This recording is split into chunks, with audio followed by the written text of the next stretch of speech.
సాధక ప్రియులకు శుభోదయం, శుభాశిష్యులు.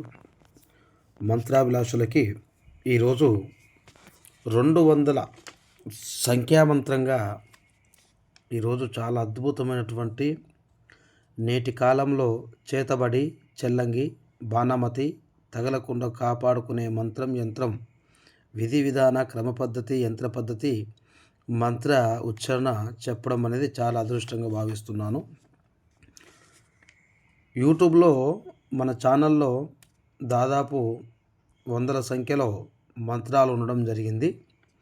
దానితో పాటు ఇన్స్టాగ్రామ్ అనే సోషల్ మీడియా యాప్ ద్వారా కూడా మనము మంత్రాలు తెలియపరుస్తున్నాము కనుక ఇట్టి మంత్రాల 200వ మంత్రాన్ని మీకు చెబుతున్నాను.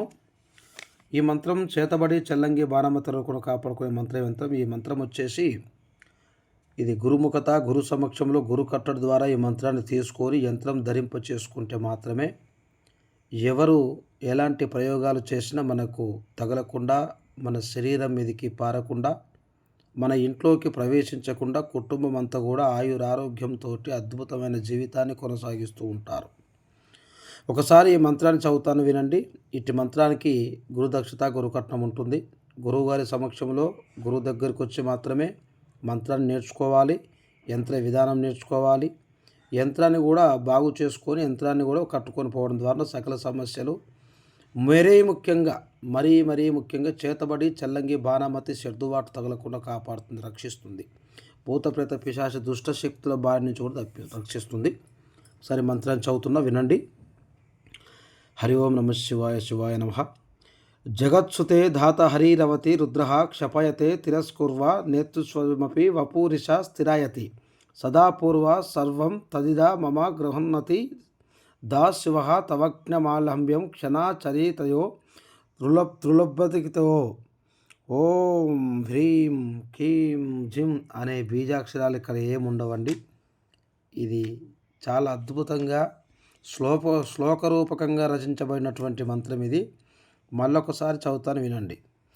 జగత్సుతే దాత హరిరవతి రుద్ర క్షపాయతే తిరస్కుర్వ నేత్సామపి వపూరిష స్థిరాయతి సదా పూర్వ సర్వం తదీద మమ గృహన్నతి ద శివ తవాజ్ఞమాలహంబ్య క్షణాచలితయో త్రులాతికయో. చాలా అద్భుతంగా ఉన్నది మంత్రము. దీని యొక్క విధి విధాన తాత్పర్యార్థం చదువుతా, వినండి.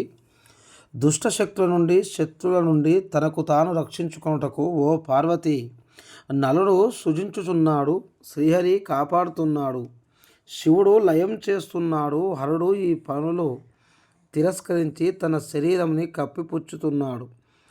ఈ జగదీశ్వరుడు త్రిమూర్తికృతమైన దీనినంతటినీ కదులుతున్న నీ కనుబొమ్మల యానుకొని అనుగ్రహిస్తున్నాడు. చాలా చాలా ఎంత అర్థవంతమైన మంత్రము.